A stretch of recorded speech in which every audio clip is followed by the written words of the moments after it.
खूपच जास्त गरीब घरामध्ये जन्मलेला मुलगा होता. रोहितने जन्मल्यापासूनच त्याच्या आईला आजारी बघितलं होतं. त्याचे वडील प्रत्येक वेळी कामाच्या शोधासाठी जायचे, पण प्रत्येक वेळी खाली हात यायचे. आज पण तुम्हाला कोणतं काम नाही मिळालं का? नाही पुष्पा, मला आज पण काही काम नाही मिळालं. गावामध्ये कोणी मला कामच नाही देते, कारण माझे पिता एक चोर होते. आता ते चोर होते तर त्यांच्यामध्ये माझा काय दोष आहे? कोणताच उपचार नाही मिळाल्यामुळे रोहितची आई स्वर्गवास झाली. रोहितचे वडील एकटेच रोडत राहिले. त्या गरीबाच्या घरी कोण सहानुभूती द्यायला यायचं? बायकोच्या मृत्यूनंतर रोहितच्या वडिलांचं मन उठलं. त्यांनीही कॉट पकडला. आता बिचारा रोहितही त्यांची देखभाल करायचा.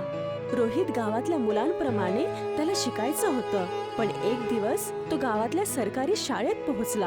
हां मास्तरजी, कुठल्याही एका वर्गामध्ये दाखला करून द्या ना, मला शिकायचं आहे. मी तुझे आजोबा आणि बाबा दोघांना बरोबर जाणतो. तुला इथे कुठल्याच वर्गामध्ये दाखला नाही भेटणार. मास्टरने रोहितला पळवून लावलं. रोहित रडत रडत गावातल्या सरपंचकडे गेला. सरपंच काका, मास्तरजी मला शाळेमध्ये दाखलाच नाही देते. ते म्हणतात की माझ्या संगतीमध्ये बाकीची मुले पण बिघडतील. ते ठीकच बोलत आहेत. जर मास्तरनं तुला शाळेमध्ये दाखला दिला असता, मीच तुला शाळेमधून बाहेर काढलं असतं. रोहित रडत रडत घरी आला. त्यांनी सगळी गोष्ट त्याच्या आजारी असलेल्या वडिलांना सांगितली. या गावातल्या लोकांकडून काही अपेक्षा नको ठेवू बेटा. जर तुला अभ्यास करायचा आहे तर मी तुला शाळेत दाखल तर नाही करू शकत, पण माझा एक भंगारवाला मित्र आहे. तो घरातून भंगार एकत्र करत असतो. त्याच्याकडे तुझ्यासाठी काही पुस्तकं असतील. रोहितचे वडील कमजोरी असल्यामुळे चालू शकत नव्हते, पण ते त्यांच्या मुलासाठी काहीही करून काठी टेकवत त्याचे कबाडी मित्राकडे पोहोचले. जर तुझ्याकडे काही पुस्तकं असतील तर दे ना मला जरा. अरे खूप साऱ्या पुस्तकांचा ढिगार पडलेला आहे. तुला जे पाहिजे ते घे आणि चालला जा. रोहितचे वडील त्यांच्या सामर्थ्याप्रमाणे एका पोत्यामध्ये किताबे घालून आले आणि रोहितला दिली. योगायोगाने ती सगळी पुस्तकं विज्ञानाची होती. रोहितने पुस्तकं वाचायला सुरू केली. त्याचं पुस्तकामध्ये रुची वाढत गेली. बाळा, तुला अजून काही पुस्तकं पाहिजे असतील तर तू भंगारचाच धंदा चालू कर. दरवेळेस मी रामलालच्या घरी पुस्तकं घ्यायला नाही जाऊ शकत. रोहितने कबाड घेण्याचं काम सुरू केलं. हे काम करता करता तो मोठा झाला. रोहित ठेला घेऊन गल्लीमध्ये आवाज करतो. कॉपी, पुस्तकं, न्यूजपेपरची रद्दी विका. सिलॅबसची पुस्तके वाचायचं मन नसेल तर त्यांना पण विका. रोहित सरपंचच्या घराच्या जवळून जात होता. तेवढ्यात सरपंचची मुलगी बाहेर आली. तू हे कोणत्या प्रकारचे आवाज देत आहेस? अरे खूप सारे लोक आपल्या घरामध्ये पुस्तकांचा ढिगारा बनवून ठेवतात आणि असेच ठेवतात, पण त्यांना वाचतच नाहीत. मी त्यांच्यासाठीच आवाज लावत आहे. तू खरं बोलतोयस. माझाही हेच हाल आहेत. माहित नाही लहानपणापासून आतापर्यंत किती पुस्तकं माझ्याकडे ठेवली आहेत. आज मी त्यांना विकूनच टाकते.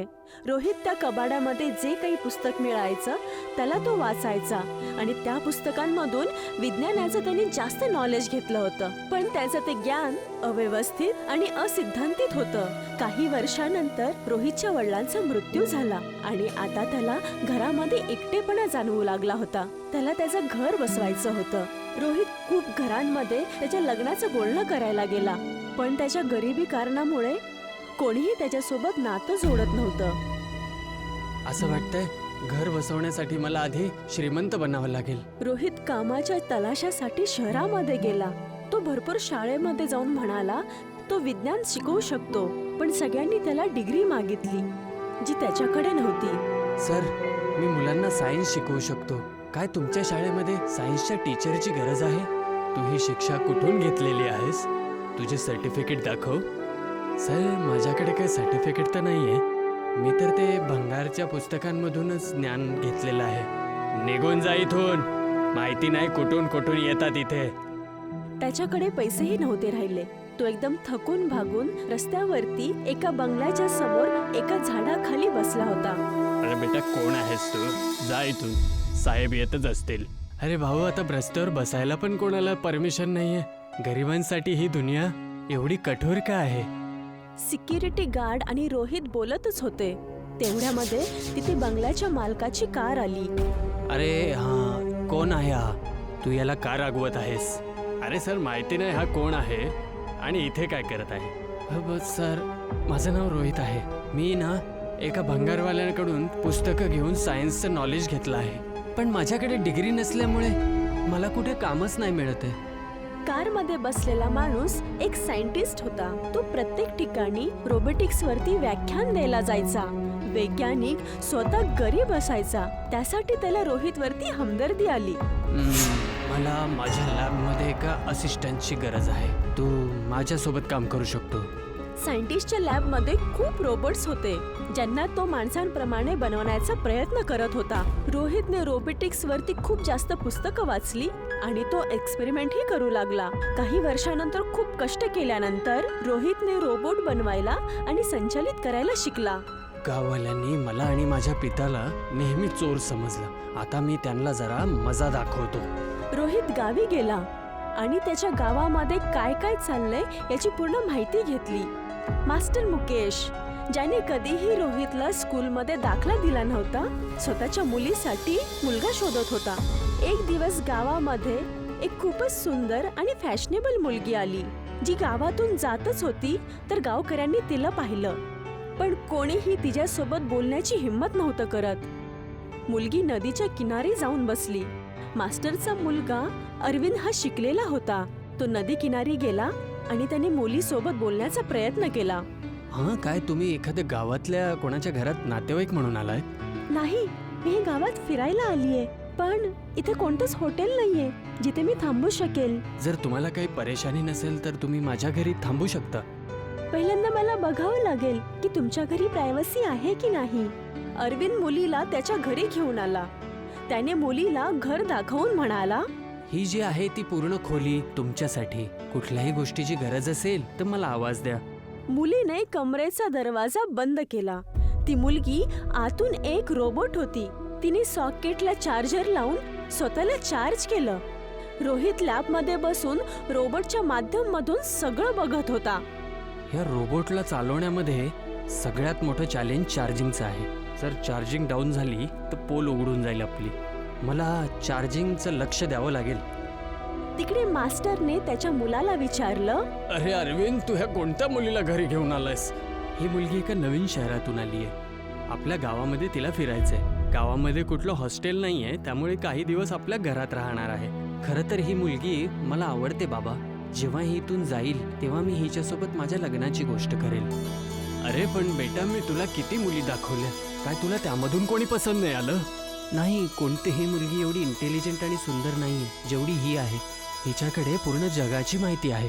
हिचं डोकं बिलकुल कम्प्युटर सारखं आहे बाबा. अरे, मी हिस्ट्रीचा टीचर आहे. काही माझ्या एवढा इतिहास जाणते. हा, आता ती बहुतेक झोपलेली आहे. उद्या तुम्ही तिला बहुतेक स्वतःच विचारा. दुसऱ्या दिवशी अरविंदने त्या मुलीला मास्टरला भेटवलं. तुझं नाव काय आहे मुली? माझे नाव सरस्वती आहे. नूरजहाँ कोण होती? नूरजहाँचं वास्तविक नाव मेरुनिसा होतं. ती इराणची निवासी मिर्झा खानची मुलगी होती. मेरुनिसाच्या नवऱ्याच्या मृत्यूनंतर जहांगीरने तिच्यासोबत लग्न केलं होतं आणि तिला नूरजहाँची उपाधी दिली होती. चंद्रयान 3ला कुठे लँड केलेलं आहे? चंद्रमाच्या दक्षिणी ध्रुववरती. खूप छान मुली, खूप छान. तू तर साक्षात सरस्वती आहेस. त्या दिवशी इकडे तिकडे फिरल्यानंतर सरस्वती संध्याकाळी घरी पोहोचली आणि तिने रूम बंद केला. अरविंदने जेवण केल्यानंतर आपल्या वडिलांना म्हणाला, बाबा, सरस्वती तिच्या घरी जायो, त्याच्या आधी मी तिच्यासोबत लग्न करू इच्छितो. अरे पण बेटा, तिच्या घरच्यांसोबत तर भेटून घे. ते सगळं नंतर होईल बाबा. जर सरस्वती सारखी मुलगी हातातून निघून गेली तर मला खूप पछतावा होईल. आणि सरस्वतीला बघूनच असं वाटतंय की तिचा परिवार शिक्षित आणि खूप श्रीमंत असेल. अरे पण लग्नाच्या आधी तू तिला जरूर एकदा विचारून घे की ती खोली बंद करून एवढी एकट्यात का राहते. दुसऱ्या दिवशी जेव्हा सरस्वती बाहेर आली तेव्हा अरविंदने तिला विचारलं, तू खोली बंद करून आतमध्ये काय करतेस? ते मी मेडिटेशन करत असते. मेडिटेशन म्हणजे ध्यान. तरीच मी विचार करतो की तुझं डोकं एवढं शांत आणि स्फूर्ती असलेलं कसं आहे. खरं तर गोष्ट आहे की सरस्वती, मी तुझ्यासोबत लग्न करू इच्छितो. काय तू मला त्या लायक समजतेस? तुझी आणि माझी कोणती तुलना तर केली जात नाही, पण मला हे गाव पसंत आहे. त्यासाठी मी लग्न करण्यासाठी तयार आहे. अरविंद आणि सरस्वतीचं लग्न झालं. सुहागरातच्या वेळी सरस्वतीने दरवाजा बंद केला आणि स्वतःला चार्जिंगला लावून बसली. सरस्वती दरवाजा उघड, पूर्ण रात्र मेडिटेशनच करशील? सरस्वतीने दरवाजा उघडून म्हणाली, मला खुजली झाली आहे. तू काही दिवस माझ्यापासून लांब राहा, नाहीतर तुलाही होईल. अरे हा अरविंद तर सरस्वतीच्या मागेच पडला आहे. आता लवकरच टार्गेट फिनिश करावं लागेल.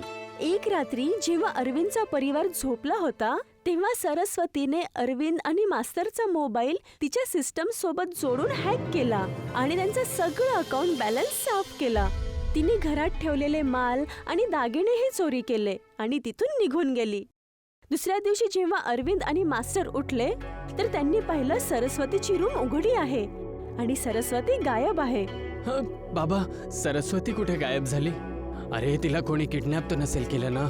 तू पोलिसांना फोन कर, मी गावामध्ये शोधतो. अरविंदने पोलिसांसोबत बोलल्यानंतर त्याचा फोनचा रिचार्ज केला, पण त्याच्या अकाउंटमध्ये बॅलन्सच नव्हता. अरविंद पळत पळत मास्टरकडे पोहोचला. बाबा, माझं पूर्ण अकाउंट बॅलन्स गायब आहे. मास्टरने त्यांचा अकाउंट बॅलन्स चेक केला आणि त्या दोघांनी घरी पोहोचून तिजोरी चेक केली. अरे आपण लोक लुटलो रे बेटा. ती मुलगी तर चोर होती. रोबोट अरविंदच्या घरी हिडन कॅमेरा लावून गेला होता. रोहित सगळं लाईव्ह बघत होता. खूपच छान सरस्वती. आता सरपंचीची वेळ आहे. त्याचं मन पण त्याच्या मुलाच्या लग्नासाठी खूप व्याकुळ आहे. रोहितने रोबोटचा चेहरा बदलला. त्याने रोबोटची ड्रेस आणि बिहेवियरला पण चेंज केलं. आता तुझं नाव असेल वैशाली. तू सरपंचच्या मुलाकडे मनोजकडे जाण्यासाठी तयार आहे? सरपंचचा मुलगा मनोज एक सॉफ्टवेअर इंजिनियर होता. तो शहरामध्ये एक सॉफ्टवेअर कंपनीमध्ये काम करायचा. रोबोट वैशाली त्या कंपनीमध्ये काम करायला पोहोचली. कंपनीचे बाकी वर्कर्स काम करून करून थकायचे, पण वैशाली बिना थके, बिना लंच किए सकाळपासून संध्याकाळपर्यंत काम करायची. जर बॉस तिला कोणतं एक्स्ट्रा काम द्यायचे तर ती त्यालाही कंप्लीट करायची. लवकरच वैशाली कंपनीची CEO बनली. तिने मनोज सोबत मैत्री वाढवायला सुरुवात केली. हाय मनोज. हाय मॅम. तू मला माझ्या नावाने हाक मारू शकतोस. तू तुझ्या गावी जात आहेस का? हां, मी 1 वर्षापासून माझ्या गावी नाही गेलोय, त्यामुळे मी पूर्ण 1 महिन्याची सुट्टी घेतली आहे. मी तुझ्यासोबत घरी येऊ शकते का? मला गावातल्या धूळ मिठीचा हराभरा मोसम खूप पसंत आहे. वैशाली मनोज सोबत त्याच्या घरी पोहोचली. मला वेगळी रूम मिळू शकेल का? हो हो, का नाही. आमचं घर तिकडे खूप मोठं आहे. वैशालीने जेव्हा रूम बंद केला तर सरपंचने मनोजला विचारलं, हे बाबा, ही मुलगी कोण आहे बेटा? ही माझ्या कंपनीची CEO आहे. म्हणजे तुझ्यापेक्षा जास्त कमवते. हां, तिची पोस्ट माझ्यापेक्षा मोठी आहे. तू ह्या मुलीसोबत लग्नाची गोष्ट करून घे आणि तुझं जर हिच्यासोबत लग्न झालं तर माझी कमाई ट्रिपल होऊन जाईल. मनोजने दुसऱ्या दिवशी लग्नाविषयी विषय काढला. वैशालीने लग्नासाठी हो म्हणाली. मनोजने स्वप्न बघायला सुरुवात केली. आता मी शहरामध्ये एक फ्लॅट खरेदी करेल आणि एक कार पण, आणि त्याच्या आधी एक अल्ट्रा HD स्मार्ट TV, नाही, होम थिएटर. तिकडे वैशाली सरोजच्या मोबाईलला हॅक करून सगळा बॅलन्स साफ करत होती. एक दिवस रोबोटच्या चार्जिंग पॉइंट मध्ये काही खराबी आली. दुपारपर्यंत वैशालीच्या रूम नाही उघडलं. मनोज त्या दिवशी वैशालीला सिनेमा पाहण्यासाठी घेऊन जाणार होता. वैशाली, दरवाजा उघड. काय अजून झोपलेली आहेस?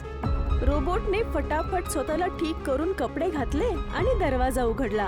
मनोजने वैशालीचा हात पकडला, तिला बाईकवरती बसवून तिला सिनेमा हॉलमध्ये घेऊन गेला. 1 तास झाला होता. वैशालीची चार्जिंग डाऊन झाली होती. रोहित लॅबमध्ये वैशालीच्या आतमधून आलेले आवाज ऐकत असतो. Charging down, charging down. अरे नाही नाही, हा तर प्रॉब्लेम झाला. मनोज, मला याच वेळी घरी जायचंय. पण झालं काय हे तरी सांग. मला पिरियड्स येत आहेत, लवकर घरी चल. वैशाली रस्त्यातच खाली पडली. मनोजने जेव्हा वैशालीला उचललं तेव्हा वैशालीचा एक सँडल खाली पडला आणि रोबोटचा पाय दिसला. तेव्हा तर सगळं भांडं फुटलं. मनोज वैशालीला घेऊन घरी गेला. बाबा, ही मुलगी नाही, रोबोट आहे. कोणीतरी आपल्याला वेड्यात काढलंय. अरे हे घे त्याचं चार्जर. आज मी हिच्या खोलीला तपासलं तेव्हा मला हे भेटलं.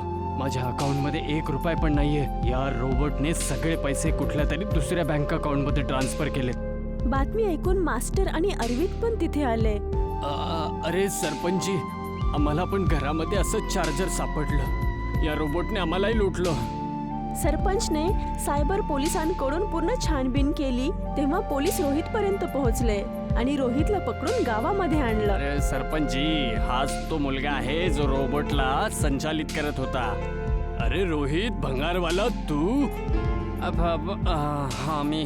तुम्ही लोकांनी मला शिक्षेपासून वंचित ठेवलं आणि मला आणि माझ्या वडिलांना नेहमी चोर समजलं. त्यामुळेच तुमच्याकडून बदला घेण्यासाठी मी हे केलं. अरे सरपंचजी, याला एकदम कठोर शिक्षा झालीच पाहिजे. जेव्हा हा पूर्ण आयुष्य जेलमध्ये सडेल तेव्हा याला मजा येईल.